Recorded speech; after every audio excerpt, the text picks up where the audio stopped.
அனைத்து ஆத்ம ஜீவனங்களுக்கு நமஸ்காரம். தை பிறந்தாலே நம்மளுக்கு நல்வழி பிறக்குதுன்னு தான் நம்ம பாசிட்டிவ் வைப்ரேஷனா நம்ம ஏற்றுவோம்.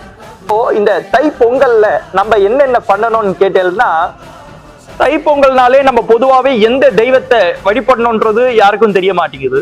இப்போ அந்த தை பொங்கல் அப்போ எந்த தெய்வத்தை பிரதானமா நம்ம வழிபடணும் என்று கேட்டேன்னா, இந்த பொதுவாகவே 4:30 6ல பார்த்தீங்கன்னா 4:30லேருந்து 5:30 இந்த 4:30லேருந்து 5:30க்குள்ள சூரிய பகவான காயத்ரி மந்திரத்தை சொல்லிதான் நம்ம அடுத்தபடியாக இந்த 6 to 7ல இருந்து நம்ம பொங்கலே வைக்கணும். அந்த காயத்ரி மந்திரத்தை 4:30லேருந்து 5:30க்குள்ள அந்த காயத்ரி மந்திரத்தை சொல்லணும். என்னன்னாக்கா சூரிய காயத்ரி மந்திரம். இப்ப அந்த சூரிய காயத்ரி மந்திரத்தை நான் இப்போ சொல்றேன். அந்த மந்திரத்தை சொல்லி 108 தடவை ஜபம் பண்ணணும்.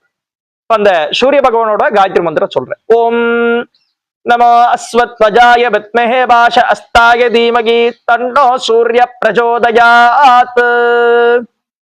இந்த சூரிய பகவானோட காயத்ரி மந்திரத்தை 108 தடவை சொல்லி 5:30 மணிக்குள்ள அந்த ஜபத்தை முடிச்சுட்டு நீங்க போயிட்டு 6லேருந்து 7க்குள்ள அந்த பொங்கலை வச்சிடணும்.